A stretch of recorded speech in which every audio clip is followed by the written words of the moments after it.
Le nouveau Koleos. Nous l'avons découvert il y a quelques mois lors du mondial de l'automobile. Enfin, nous, mais pas vous, car Renault avait décidé de ne pas l'exposer pendant les journées publiques. C'est dommage. Mais l'Argus vous propose aujourd'hui de le découvrir en détail. Allez, venez avec moi, c'est parti.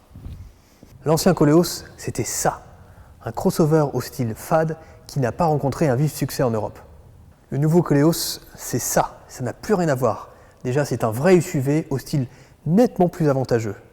Si vous appréciez le design des nouvelles Mégane ou de la Talisman, alors il devrait vous plaire, car le style s'en inspire beaucoup. On retrouve sensiblement la même face avant, avec ces grandes calandres, mais surtout ces optiques, dont les feux en forme de crochet descendent le long du bouclier. Et à l'arrière, les mêmes feux qui s'étirent sur toute la largeur du haillon. Le Koleos repose sur la même base technique que son cousin de chez Nissan, le X-Trail. Comme lui, il sera proposé en version 2 ou 4 roues motrices. Nous voici à bord du Koleos. Et là aussi, vous pourrez en remarquer que le style est assez proche des Mégane et Talisman.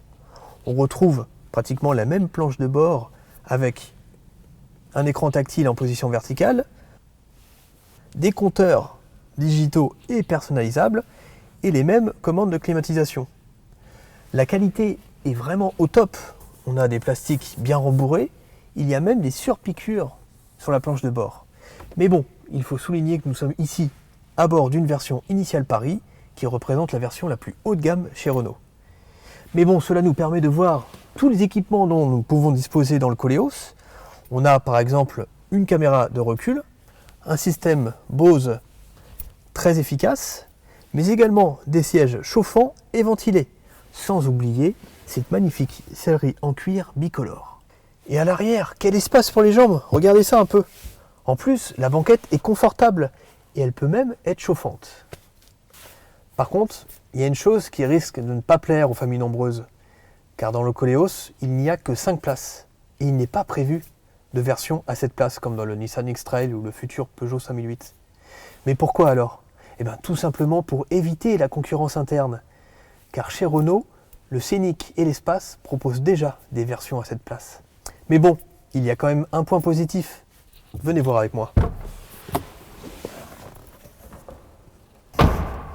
Ce que le Koleos perd en nombre de passagers et le gagne en volume de chargement. Hop. Regardez un peu.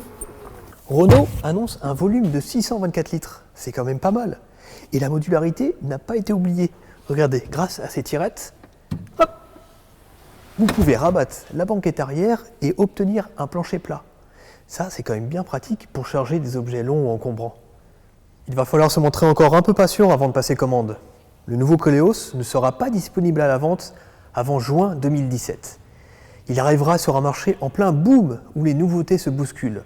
Skoda Kodiaq, Nissan X-Trail, mais aussi le futur Peugeot 5008 ou encore le Volkswagen Tiguan XL. Autant de concurrents auxquels devra faire face ce nouveau Koleos.